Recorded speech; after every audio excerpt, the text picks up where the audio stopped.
Si na Congolais nyonso akolanda biso lelo bandeko na yebisi bino que Emmanuel Macron a changé le Rwanda face.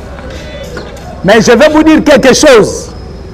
Il faut faire beaucoup d'attention na oyo Emmanuel Macron a lobby. Mes chers amis, il faut tirer beaucoup d'attention dans les Français. Emmanuel Macron ngai na zui makambo a lobby na deux volets. Voler à Liboso. À cause de la zone flattée République démocratique du Congo, pour bazwa trou ya kokote la rakati ya Congo. Toko solo lango. Yami bale. A zone flattée République démocratique du Congo pour affreiner bitumba oya bandina Rwanda. Parce que bamoni que Rwanda za la kati ya kozwa ba perte ya makasi. Depuis vendredi ti lelo toza mercredi, Sukoy eza na kati ya kosokola. Ozoka kombo Sukoy na kati ya kosokola. Le Oyokilobi Emmanuel Macron peut-être a changé le langage. Vu ça. Toko solo lango na émission na biso lelo. Mais Vital Kamerhe lobi na expliquer ki bino pas na moni ba question ebele na ba commentaire. Ya bato bazana kati ya koloba ke oh non Kamerhe soka lobi bongo alinga garder dignité na Kamerhe azana dignité mon côté à ko garder na Congo. Tout Congolais ba yebi déjà qui est Vital Kamerhe. Position na ezani ni vis-à-vis ya ba Congolais. Et na koki kozonga na makambo nyonso oya loba loba ou bien oya salate. Na lingina pengle kaka likambo moko. L'objet c'est un peu de parler sur ça. C'est comme si bato ebele ba tchaki yango kati. Bo s'abonner nan. Bo s'abonner. Parce que Macron a yazali koloba, il paraîtrait que Kamerhe est candidat à ba français. Peut-être la France est en train de chercher la paix pour préparer candidat à Bango. En République démocratique du Congo. Comme les États-Unis est en train de dominer. Comme les États-Unis est en train de se pencher du côté de la République démocratique du Congo. Peut-être Bango, français, que tu as trou à côté de la tête. Tu as changé ta communication. Tu as changé position. La macam. Au monde des alliés comme on est la macam. Parce que Bolandi, Emmanuel Donald Trump a lobby que l'Europe d'ici là, ils ont que s'effondre. Pourquoi? Parce que l'Europe bandeko, munoko nanga nganga, na lobaka makambo depuis longtemps. Na bandeko na biso baza na France, bandeko na biso baza na Angleterre, bandeko na biso baza na Belgique partout. Na lobia nandi les brasseries bazoteka mapango. Munga funda bazoteka mapango. Maluku bazoteka mapango. Bazoteka mapango partout je vous dis. Ceux qui eza même na mapango bazoteka na ba $4,000 ya pambo, $4,000. Ce qui vous est à disposition à cause de ma pango na kati ya Congo, c'est votre problème. Vous avez suivi maintenant Donald Trump a joué. Peut-être pour éveiller les sous conscience rabino. Donald Trump a été clair et à Kolobake. L'Europe est en train de s'effondrer. L'Europe est en train de komikunda. Bangomoko. Pourquoi? Parce qu'ils n'ont pas voulu laisser l'Afrique libre. Ils n'ont pas voulu laisser l'Afrique libre. Et maintenant, ce qu'Emmanuel Macron a lobby, il faut besoin de voler et belé. Besoin de voler et belé. Mais, quand il focaliser dans voler mon côté, les Français sont très malins. Et les Français sont très rusés. Rusés vont venir dans les Français. Emmanuel Macron a mon moto comme il copélé là, il a un beau canaille. Moto pelé à l'est de la République. Parce que dans l'est de la République, na ebisa kibino bien que 7000 hommes nanga la kisaki biso. Mais les 7000 là, bazali sur 7000 été. Il faut que nanga nous donne maintenant nombre oyo batikali. Et c'est ce qui va nous assurer que non nanga ya Corneille. Yebisa biso nombre, yebisa biso 7000. Ah siko batikali combien? Et Vital Kamerhe maintenant de l'autre côté, Aloba qui est loco. Alobi Makambomoko, oh peut-être, bah Congolais belé va tirer attention. Kamerhe a dit ceci. Bah jeune, vous êtes l'avenir de demain de notre pays. On ne peut pas, Alobi, il ne peut pas accepter que Mbokanabiso s'effondre. Il ne peut pas, Aza Amisali Lokola, roi Oyo, Bayakina Mwane Panaye, Alobi Bakabola Mwana.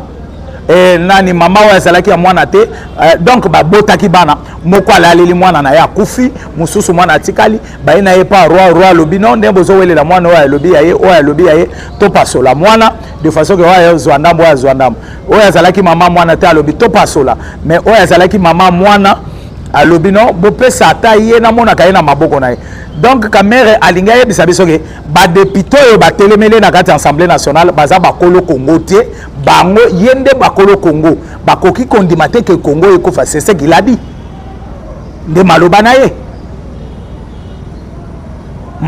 ye yango wana il paraîtrait qu'aza candidat ya bafrançais aza candidat ya bafrançais il paraîtrait mais ce qui a candidat bas français est ironie parce que au sentir que Kamere est venu démissionner na moment babanda qui cause la démission parce que ezalaki déjà que Kamere azali banda ya masolo démission na ye ezalaki vraiment sans impact. Les autres disent que non, Kamere ce qui a déposé démission ils apprennent à garder crédibilité. Kamere azali sous na crédibilité te na Congo. Il faut qu'on se dise vrai. VK azana crédibilité te. Si VK azalaki na crédibilité tolinga to mo yango pe to yeba to sentir am crédibilité ezate mes chers amis VK azana crédibilité te ça je vous dis mes amis nazo yebisa bino ke lolenge tozo solo la boya la République démocratique du Congo bato ebele ba seve mais to tira attention na malo pourquoi VK alingaki koya ko déposer comment on appelle démission na ye na kati ya plénière. Ce qui papa m'a sauté à l'ingaki à Yakosalam. Pourquoi l'ingaki a déposé en plénière? Batobele va se poser ma question à Naté. Et au moins, il va insister à Yako déposer. À Yako to, a bandi ko pe sa conseil na jeunesse. Le lene na yebisa kibino lobi. Babomi batu na Goma. Babomi batu na Bukavu. Babomi batu partout à l'est de la République. Kamere n'a pas eu le temps Yako condamner nombre de personnes au bazo koufa à l'est de la République. Mais il vient maintenant qu'on s'appuie sur les jeunes. Donc, c'est une façon d'injurier la jeunesse congolaise. C'est une façon de blaguer avec la jeunesse congolaise. Parce que Vital Kamere Bimi, alors non, l'avenir de demain, c'est la jeunesse. Oui, acceptons cela. Nagoma totali nabino ba image. Totali ba image Nagoma. Il y a baboma 14 jeunes batelema ki na coin. Baboma 10 bazalaki place boy. Baboma baoyo bavanda ki na bar. Baboma boye, baboma boye. Tomoni même bibembe. Bibembe baza ko publier partout. Baboma ki jeune moko bazo torturer ba jeune. Pourquoi Kamere n'a pas condamné cela si Kamere savait que l'avenir de demain de la République démocratique du Congo, c'est la jeunesse. Si c'était que la jeunesse est l'avenir de demain de la République démocratique du Congo, Kamere allait commencer d'abord par condamner les tueries de la jeunesse. Vous avez suivi les rapports de ONU. Anthony Guterres, quand il a invité le chef de l'État na siège à ONU, na Washington, à Lobini, à chaque 4 minutes, on viole une fille. Balobi une maman, balobi une fille. À l'est de la République. Si on viole une fille à chaque 4 minutes, pourquoi Kamere ne condamne pas ces violations-là? Si c'est la jeunesse et l'avenir de demain de la République, il fallait commencer d'abord à condamner ça. Et c'est comme si vous voulez prendre les Congolais, la jeunesse congolaise comme un tremplin. Et quand vous avez des plans politiques, et quand vous avez des ambitions politiques, vous venez maintenant vous appuyer sur la jeunesse. Vous prenez la jeunesse comme un marche-pied nabino. Pour Kamere banda couper sa jeunesse conseil. Yakoloba que non, jeunesse beau tirer attention, beau salaberer autosalité, parce que bino beau venir ya lobby, soki biso toza venir ya lobby. Kamere babomi ba jeune na est. Pourquoi on condamne ki angote soko yebaki ke jeunesse ezapo na lobby ya mboka oyo. Et là les Congolais vont comprendre que non. Eza ba aventure ba politicien bazo memela biso. Eza ba aventure ba politicien bazo memela biso. Si ce n'était pas les aventures, Kamere n'allait pas prononcer tous ces mots-là. Kamere n'allait pas s'appuyer sur la jeunesse. Je vous dis, Vital Kamere a un plan. Vous allez me donner raison trop tard. L'Europe va s'effondre. L'Europe est déjà dans le surtout la France. Ceux qui sont français, ils ont politique autrement. Parce que Donald Trump a lobby, de bondimi, cette année a lobby à Talabilo kwa balabala zoloba. L'Europe prend maintenant tout ce que Donald Trump vient de parler au sérieux. Mais elle cette année à lobaki, les Congolais qui sont là en Europe, besoin kiango maboke, besoin kiango aventure. Voilà maintenant que Elongo aventure est comme Marambo solo. Bandeko, sans s'inventer. Des fois, tu ben rappelé moi makanisi ata moi musika. Ya ko analyser babilo comme sous. Na ebisaka binoawa. Bandeko soki France ba moni ba changer politique na bangote. Aux jours à venir, France est comme un désert. Na ebisaka binoawa. Ba tebele bandimilaka. Ba mususu ba benganga pona ko finganga. Ba mususu na poto ba loba ba biloba loba.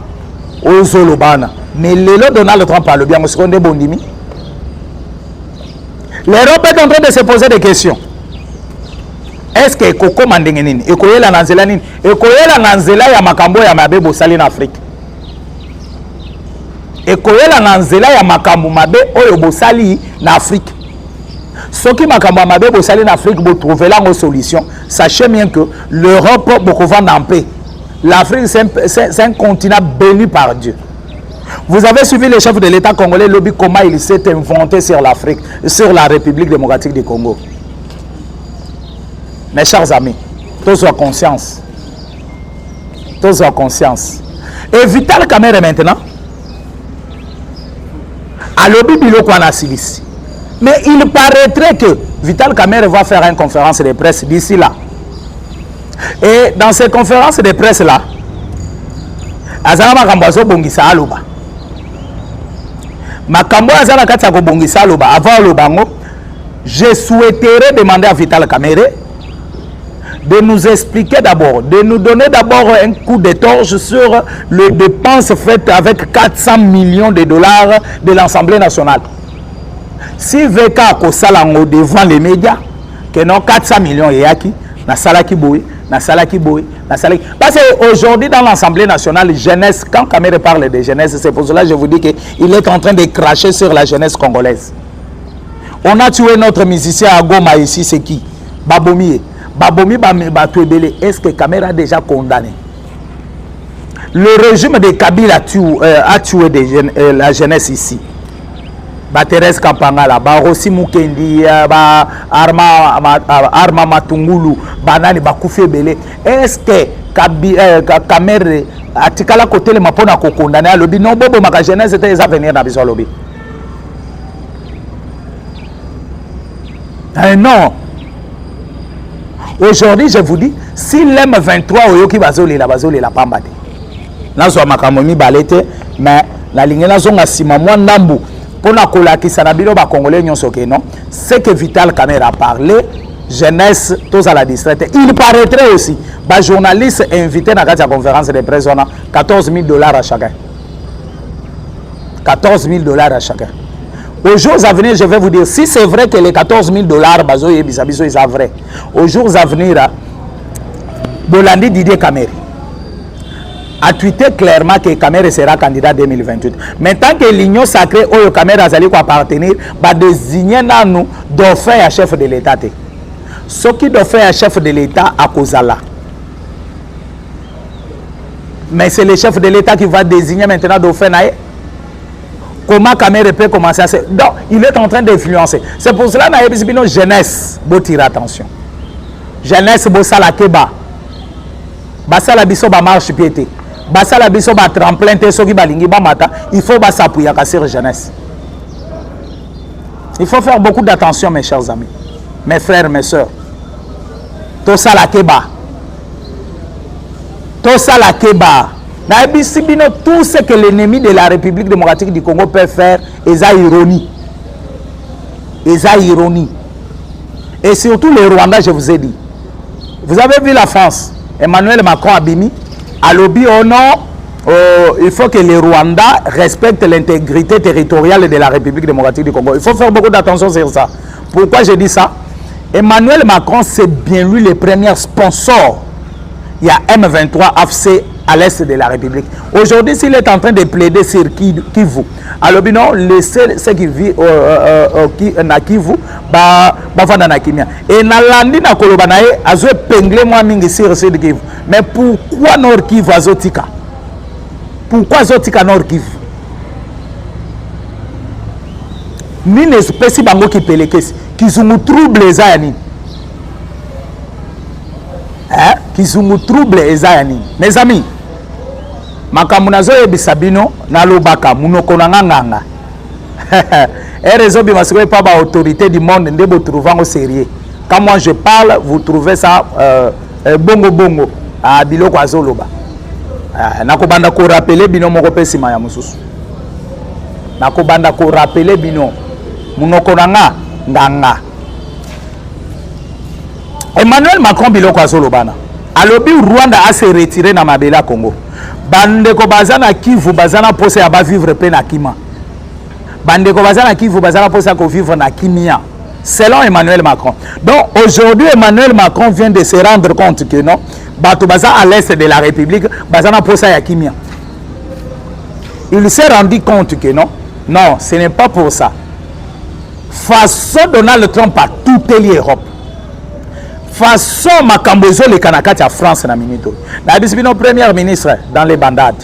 Emmanuel Macron, son pouvoir menacé par la France, menacé par les Français. Parce que les Français, parce qu'on a crise façon ils ont la cocotte en France malembe. Parce qu'on a déjà qu'on s'effondre au baouti ko yebisa bango et pas Donald Trump. Oh Stani a loba déjà kala Stani boy. Tu dois kubazi kunde mwa mutombo. Bo s'abonner, bo partager. Bato amite mamabe bakoyoke rolobi chinto ko bazomona baseki baseki eza mite mamabe bazo sentir vraiment que non Stani est en train de frapper na ebisa kibino omoni baseki mais bo s'abonner nan c'est le moyen que vous pouvez soutenir Stani boy chinto ko baza kunde mwa mutombo c'est s'abonner, commenter, liker ou partager.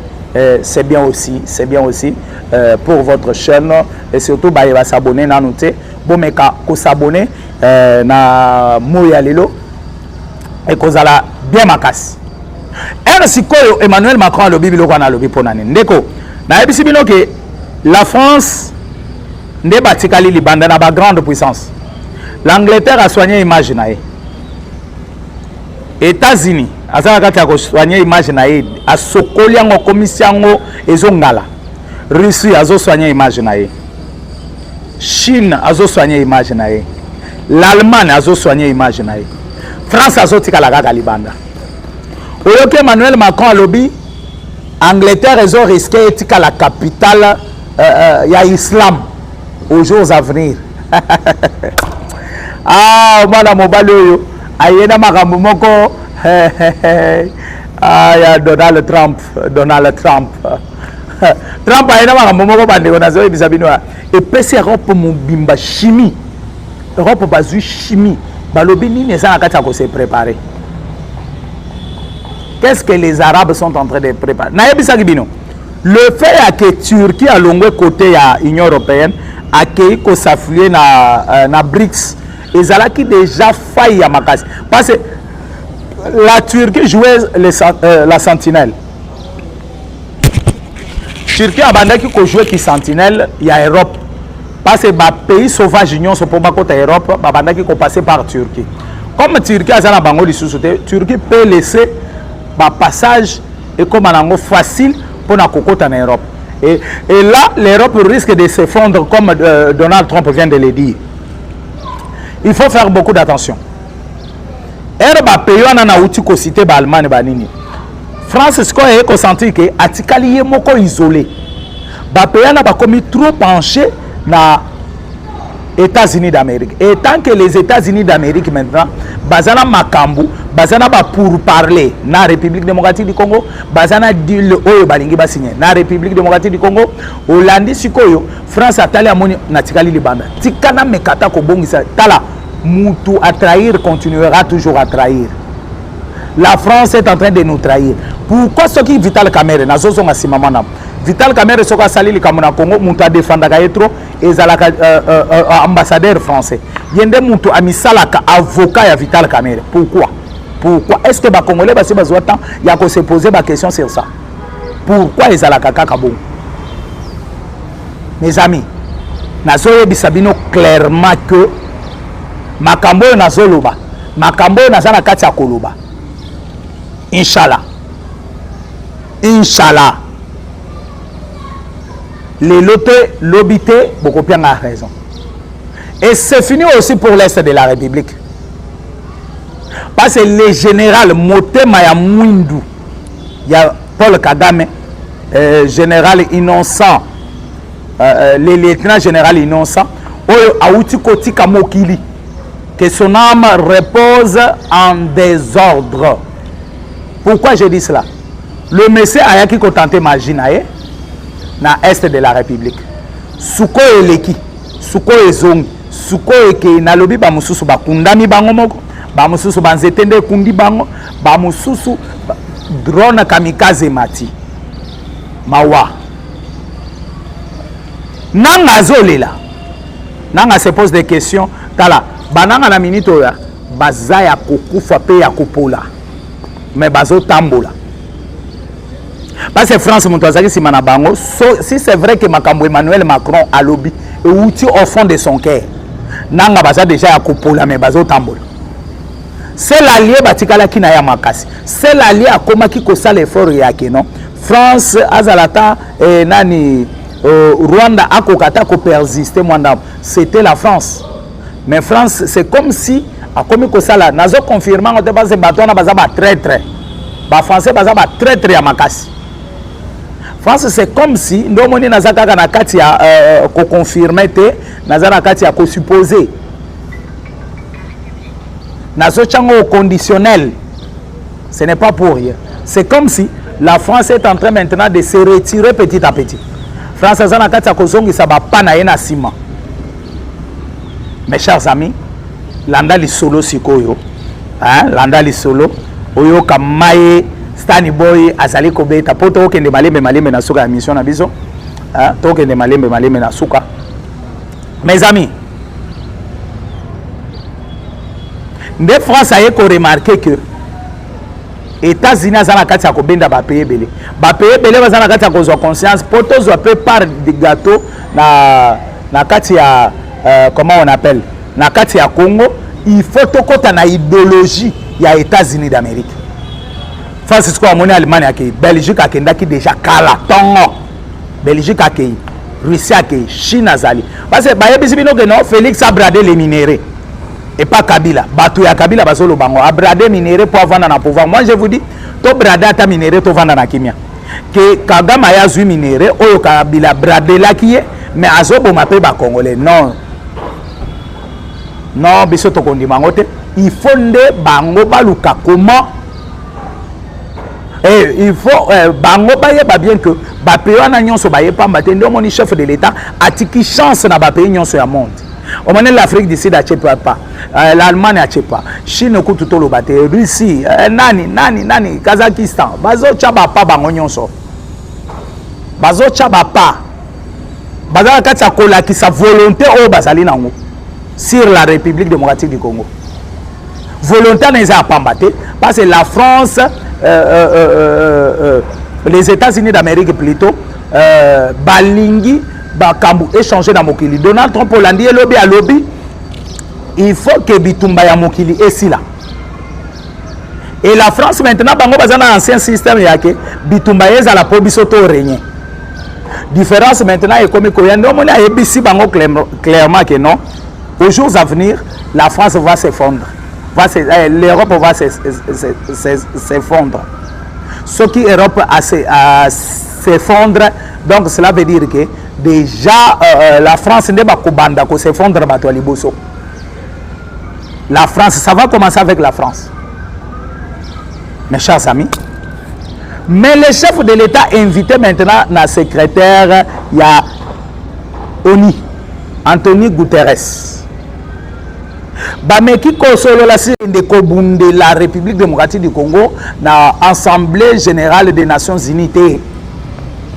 Parce que dans l'Assemblée nationale, on a Félix Antoine Tshisekedi Tshilombo a détaillé likambu par likambu.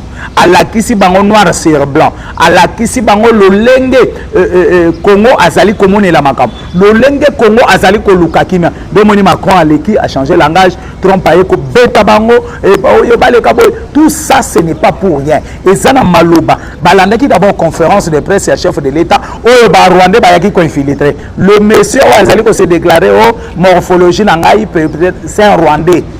Photo naïe avec Pecho Nan, Corneille Nanga, photo à Nezali. Photo naïe na Corneille Nanga Ezali. Oh, il est vraiment Azali ko solo la nanga. Mais chose grave que on a vu le monsieur na kati ya salle place chef de l'État Ayaki. Na kati ya salle. Le monsieur ayewana na salle. Donc envoyé ya ba M23 kende kota na salle yeba makambo bazo solo la. Nde moni ba congolais bazali na kati ba yebise tata e bima. Tata bima ote elongi na ngai peut-être oh yoba ndiko akize elongi na ondeni. Est-ce que mon talobi elongi na balobi kaka bima na salle. Et déjà ba français balanda qui déjà elokwana. Kagame est en train de fuir d'ici là bokoyoka Kagame à côté makaza malade. À côté aux États-Unis, tu as Zobela. Parce que Kalamini était aux États-Unis. Bokoyoka à côté parce à Zobela, Boinaboy. Parce que les États-Unis sont en train d'étudier maintenant tous les enjeux. N'engeni ne kolekela. Accord na biso ne kokende ndengeni. Accord na biso ne kozala ndengeni. Des places dossiers ezali maintenant ya grave. Mes chers amis, naza presque na suka ya émission nanga. Nazali kosenga na Congolais nyonso akolanda émission a liker na a liker a aimer émission Macron et Ramoni que ba français ba komi côté le la pouvoir na Macron a komi ko changer langage abina changer ta langage ba français ba koki ko ndime langage na lo batabo ba français ndeko Emmanuel Macron boza batu ya lukuta to yebibino ba oyo basana est nanga va les payer. Nanga va payer le prix de ce qu'il est en train de semer là. Il va payer ça. Le prix de tout ce qu'il est en train de semer à récoltant au calamité. Kabila va payer tout ce qu'il est en train de faire au Congolais. Oh non, nous avons le pouvoir. Le pouvoir est comme qui chef routinier. Il y a que le pouvoir ou bien les Congolais. Les Congolais, quand vous appuyez, s'il y a des Congolais qui appuient ça, nous avons vraiment c'est être malade. Pourquoi j'ai dit ça? C'est que Kabila est en train de nous ingérer. Kabila est en train de nous insulter, nous les Congolais. Quand tu lui dis que Azozong est la pouvoir, cela veut dire que dans le Congo, l'homme le plus intelligent, c'est Kabila. L'homme le plus sage, c'est Kabila. Il n'y a pas un Congolais où il y a dire j'aime beaucoup, ce n'est que Kabila. Donc Kabila est en train de nous voir maintenant incapables. Pourquoi Batobele bakendaki ko entourer Kabila, bakendaki pona ko développer mboka na biso te, bakendaki pona dialelo. Donc Kabila avait compris et raye ko tanga ba classe, amoni comme si on n'a pas des hommes intelligents dans le pays. C'est pour cela il insiste de rentrer au pouvoir en République démocratique du Congo. Parce que entourage na bazaki kaka dialelo na dialelo. Babandaki ko tourner ba cerveau na bangote. Donc les hommes intellectuels, des professeurs de l'université, les hommes très intelligents, mais besoin d'intelligence, beau bradango nambongo. Besoin d'intelligence, beau bradango nambongo. Aujourd'hui, le pays est en train d'en pâtir à cause des coups. À cause de vous, le pays est en train d'en pâtir. Le pays est en train de souffrir. Aujourd'hui, nos frères meurent à l'est de la République. Aujourd'hui, nos sœurs sont en train d'être violées à l'est de la République. À chaque 4 minutes, on viole une femme à l'est, une fille à l'est de la République. À chaque 10 minutes, on tue à l'est de la République. Et vous trouvez ça comment? Vous analysez ça comment? Et vous acceptez encore que Kabila rentre dans ce pays? Kabila rentre dans ce pays comme président de la République. Ndeko, au moins, ba démontre qui ba bengani bango na nzoto na yo. Mais on se laissé faire de moi na zonga ko zonga yemorote. Akoya na 7 autres plus forts que ye. Mais ceux qui ba de moi na ba kendaki 8. bakendaki 4 bakozonga 14 soki bakendaki 4 soki bakendaki 4 oui soki bakendaki 2 bakozonga 14 soki bakendaki 4 bakozonga 28 28 wana mususu bakozala plus fort que les 4 oyo ozalaki na bango na nzoto. Si le Rwanda va rentrer en République démocratique du Congo akoya na stratégie mususu. Rwanda akoya na stratégie mususu sikoyo akosilisa jeunesse nyonso ndenge asilisa l'est de la République. Parce à l'est de la République nento osolola na bino ba jeune bakufi ebele au caméra zolo ba jeunesse mais sans condamner ceux qui ont tué à l'est de la République. Mes chers amis, naza na suka ya émission ngai soki olande émission na yebisaki bino lobi semaine eza suka nazo pesa bino numéro semaine ya suka nazo pesa mututu numéro koma kanga chana Google na yobomba plus 243 82 75 76 085 semaine ya suka ona kopesa numéro na kopesa la leso numéro te passe bato moso ba komo benga nga ba pele zanga tina au lieu au benga to contribuer na makambo mboka yozo benga nga po banda ko condamner nga na makambo mobo. Si tu as l'idée c'est que je parlais ou bien toi tu as une bonne information tu me les donnes au pessinga information et c'est pour cela pour na lelo nazali vraiment kosukawa ciao bye.